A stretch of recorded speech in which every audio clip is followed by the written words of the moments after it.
Hello students, welcome back. तो बच्चे बात करते हैं पोटेंशियल एनर्जी। लास्ट वीडियो में हमने बात की थी काइनेटिक एनर्जी।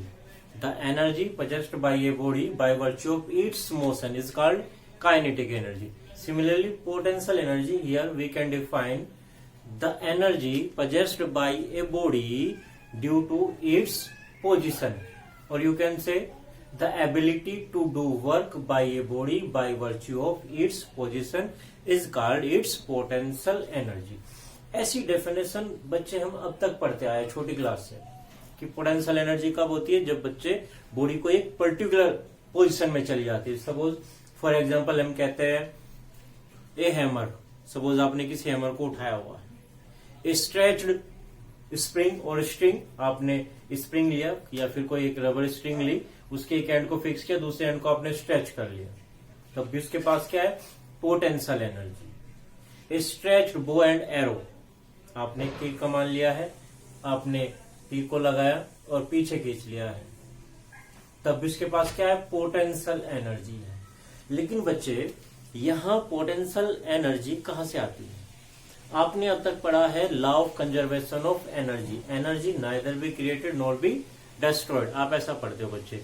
तो how this energy is generated in a body, कैसे जनरेट हो गई बॉडी, एनर्जी कैसे जनरेट हो गई, एनर्जी कभी भी किसी बॉडी में जनरेट नहीं होती बच्चे, केवल हम पढ़ते हैं कि energy can transform from one form to another form, एक फॉर्म से दूसरे फॉर्म में कन्वर्ट हो सकती है, neither be created not be destroyed. तो बच्चे पोटेंशियल एनर्जी हम कह रहे हैं कि by virtue of its position, by virtue of its motion, kinetic energy में डिफाइन की थी। तो बच्चे एक्चुअल में होता क्या है, सपोज आपके पास ये कोई बॉडी है, ठीक है जी, आप इसको यहां से लिफ्ट करते हो और एक पर्टिकुलर पोजीशन में ले आते हो, तो अब आप कहते हो इसके पास पोटेंशियल एनर्जी आ गई है। कहां से आई है? आपने बच्चे इसको इसकी इनिशियल पोजीशन से लिफ्ट करने के लिए अपनी कुछ एनर्जी को खर्च किया है, आपने अपनी एनर्जी लॉस कर दी इस बॉडी को कुछ लिफ्ट करने में। तो आपने बच्चे जो अपनी एनर्जी खर्च की है वो एनर्जी ट्रांसफर हो गई कहाँ, इस बॉडी के अंदर, है ना, इस बॉडी के अंदर स्टोर हो गई।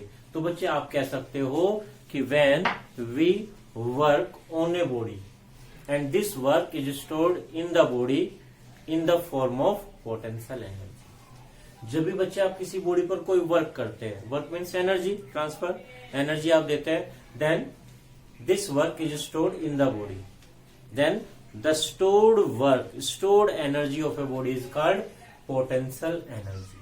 पोटेंशियल एनर्जी बच्चे बहुत टाइप की हो सकती है, gravitational potential energy, electrical potential energy, magnetic potential energy, elastic potential energy, और बहुत सारी होती है बच्चे। सबसे पहले हम बात करते हैं ग्रेविटेशनल पोटेंशियल एनर्जी, जो हमारी वेल नोन है।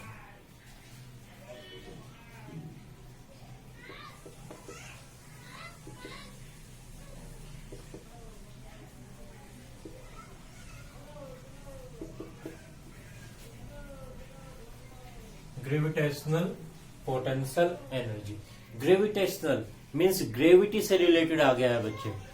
When a body is lifted from the ground surface means against the gravitational force, then energy stored in the body is called gravitational potential energy. और बच्चे आप कह सकते हो कि the energy stored in a body by the virtue of its height from the ground surface, from the earth surface is called gravitational potential energy। How we can define potential energy in mathematical formula? बच्चे अभी मैंने कहा कि when work done is stored in the body, then this stored work is called potential energy। तो बच्चे mathematically आप कैसे define करेंगे? Suppose this is our horizontal means ground surface and a body of mass m is placed on the ground surface where its weight means mg, that is gravitational force by which earth pulls everybody towards its center is working vertically downward, mg vertically downward work कर रहा है। और students बच्चे आप इसको इस position से h height lift करना चाह रहे हो, h हाइट रेज करना चाहते हैं, सपोज ये पॉइंट ए, ये पॉइंट हमारा भी ए टू बी पॉइंट तक आप इसको ले जाना चाह रहे हो, then what work will be done on this body against the gravitational force. This work done is stored in the form of potential energy of body. तो बच्चे आपको इस ग्रेविटेशनल पुल के रेस्पेक्ट में जो भी वर्क आप करेंगे इस बॉडी को h हाइट लिफ्ट करने में, वो इसकी क्या हो जाएगी, gravitational potential energy. Weight of body is equal to mg acting vertically downward. ठीक है बच्चे, therefore work done to raise the body at a point B means at height h height पर आप इसको रेज करेंगे। That means work done W is equal to force into displacement, ये हमारा formula होता है बच्चे। और ये मैंने क्या कहा था, mg क्या है आपका, gravitational force F, that means W is equal to mg height h, d को रिप्लेस कर देंगे। तो this work done is stored in the body in the form of potential energy which is called gravitational potential energy, U is equal to mgh। और बच्चे energy है, that means इसका unit क्या होगा, जूल हो जाएगा। ठीक है स्टूडेंट, ये हो गई हमारी ग्रेविटेशनल पोटेंशियल एनर्जी। अब बच्चे देखते हैं elastic potential energy which is stored in A stretched spring.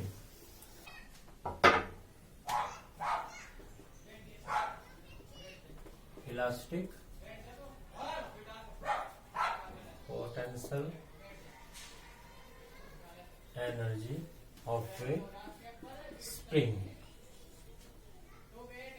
Suppose we consider a spring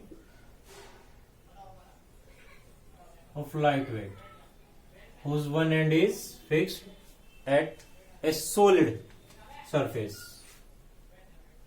ठीक है student, suppose a body is attached to its second end. Length of string is L. अब क्या करें बच्चे, अब आप यहां इस एंड पर एक एक्सटर्नल फोर्स अप्लाई कीजिए और स्प्रिंग को राइट में एक्सटेंड कर दीजिए थ्रू ए डिस्प्लेसमेंट से x।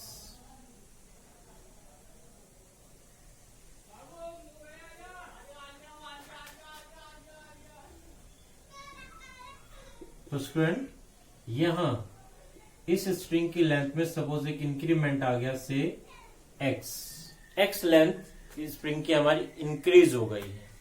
तो बच्चे क्या एक्सपीरियंस किया गया है, जैसे आप स्प्रिंग को आउटवर्ड एक्सटेंड करेंगे तो यहां स्प्रिंग के अंदर एक restoring force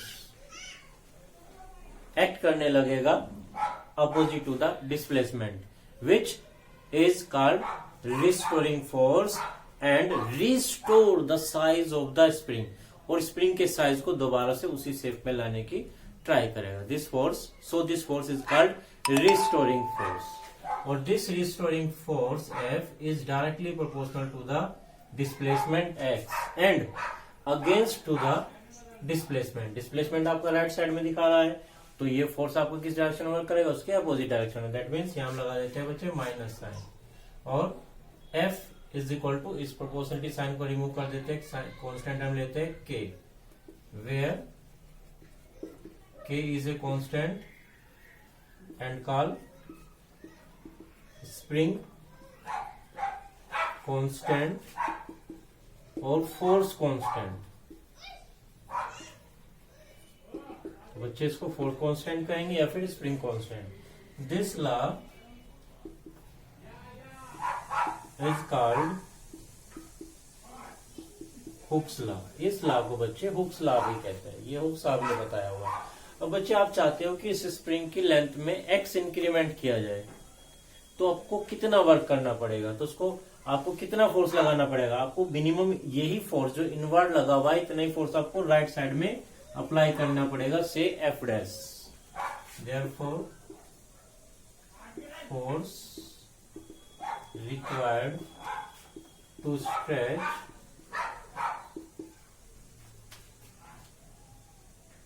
the spring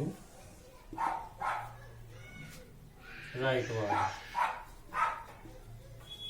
that means F dash is equal to F। लेकिन बच्चे अपोजिट साइन माइनस कर देंगे, क्या आ गया, minus minus plus k x. Therefore work done to stretch the spring through, suppose बच्चे एक छोटा सा डिस्प्लेसमेंट हम छोटी सी लेंथ कंसीडर कर लेते हैं dx, that means dw is equal to force into displacement. Force हमने क्या लिखा है बच्चे, kx dx। Therefore total work done to stretch the length x of the spring, therefore total work done to stretch the length x of the spring। तो क्या करें बच्चे, दोनों साइड इंटीग्रेट कर देते हैं, integration of dw integration of length 0 to x हो जाएगी, kx dx। यहाँ कंप्लीट w बच्चे, k कांस्टेंट होता है बाहर आ जाएगा, x integration of x with respect to x क्या बन गया, x squared by 2, 0 to x हमारी लिमिट हो गई बच्चे, w is equal to 1/2 k upper limit minus lower limit, तो क्या बन गया 1/2 k एक्स स्क्वायर। और this work done is stored in the spring in the form of potential energy which is called elastic potential energy 1/2 k x square. तो यहाँ बच्चे ये energy जो हमने यहाँ पर स्प्रिंग को स्ट्रेच करने में खर्च की थी, वो एनर्जी पोटेंशियल एनर्जी की फॉर्म में स्टोर हो जाती है। अब बच्चे बात करते हैं, दो टाइप के हमारे फोर्सेस होते हैं बच्चे, conservative and non conservative forces. देखते हैं कैसे होते हैं।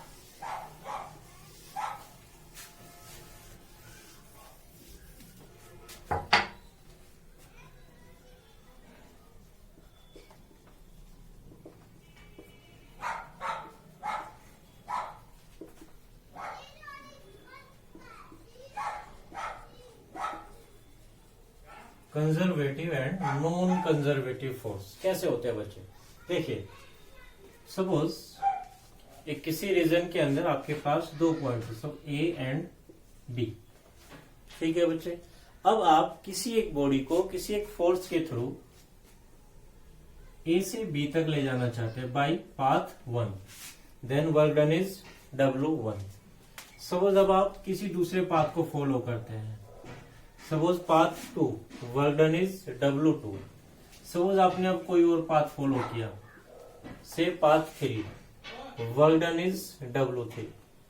If all the work done in all three paths is equal, then the forces acting on the body are called conservative forces. If work done by a force is independent of the path between 2 points, then the force is called conservative force.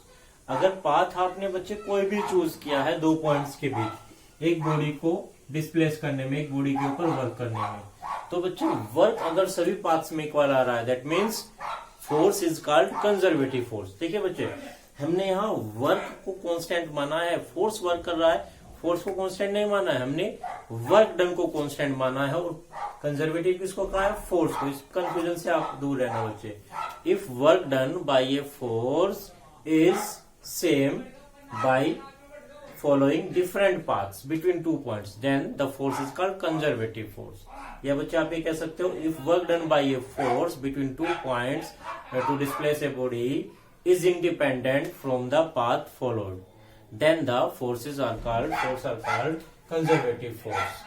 If work done is not same in different parts between 2 points, then force is called non-conservative force. Means work done is dependent on the path followed by the body, then force is called non-conservative force. Conservative force कौन कौन से होते हैं बच्चे? Gravitational force, electric force, magnetic force, इस तरह के जो हमारे नॉन कॉन्टैक्ट फोर्सेस होते हैं वे हमारे कंजर्वेटिव फोर्सेस होते हैं. फ्रिक्शन की अगर आप बात करो बच्चे, फ्रिक्शन हमारा कॉन्टैक्ट फोर्स होता है. देखिए फ्रिक्शन की नेचर कैसी होगी. ये आपके पास कोई एक टेबल है बच्चे, और एक बॉडी को आप ए से बी पर डिस्प्लेस करना चाह रहे हो. सपोज आपने पाथ 1 को फॉलो किया, सपोज आपने पाथ 2 को फॉलो किया. ठीक है, जब आप बच्चे पाथ 1 से फॉलो कर रहे हैं तो देखिए कम डिस्टेंस ट्रेवल कर रहा है, मीन्स कम फ्रिक्शन लगेगा बॉडी और इस टेबल के बीच में. लेकिन जब आप पाथ 2 को फॉलो कर रहे हैं, आपने लॉन्गर पाथ को चूज किया है, मीन्स लॉन्गर टाइम तक क्या रहेगा, फ्रिक्शन कांटेक्ट में रहेगा. दैट मीन्स यहाँ फ्रिक्शन ज्यादा रहेगा तो वर्क डन भी यहाँ पर इंक्रीज हो जाएगा अगेंस्ट द फ्रिक्शन. तो फ्रिक्शन हमारा बच्चे होगा non contact force. Magnetic force, electric force, gravitational forces ये हमारे कैसे होते हैं? कंजर्वेटिव फोर्सेस होते हैं. Law of conservation of mechanical energy. Mechanical energy means, मैंने लास्ट वीडियो में आपको बताया था, mechanical energy means energy possessed by a body by its mechanical means material. जहाँ मैकेनिकल वर्ड आ जाता है दैट मीन्स मेटल बॉडी की हम बात कर रहे हैं. तो energy possessed by a body by mechanical means is called mechanical energy. And mechanical energy are of 2 types, kinetic energy and potential energy. Then the sum of kinetic energy and potential energy of a body is called mechanical energy. Kinetic and potential energy दोनों का sum क्या हो जाएगा बच्चे? Mechanical energy, total mechanical energy. ठीक है, तो बच्चे conservation of law of mechanical energy क्या कहता है बच्चे? Under conservative forces the sum of kinetic energy and potential energy of a body remains constant. That means mechanical energy of body remains conserved, remains constant. Under conservative forces total mechanical energy of a system remains constant. या फिर आप ये कह सकते हो कि the sum of kinetic energy and potential energy of a body remains constant. ठीक है स्टूडेंट, ये जो conservation of mechanical energy against gravitational forces कैसे कांस्टेंट रहेगा हम नेक्स्ट वीडियो में डिस्कस करते हैं.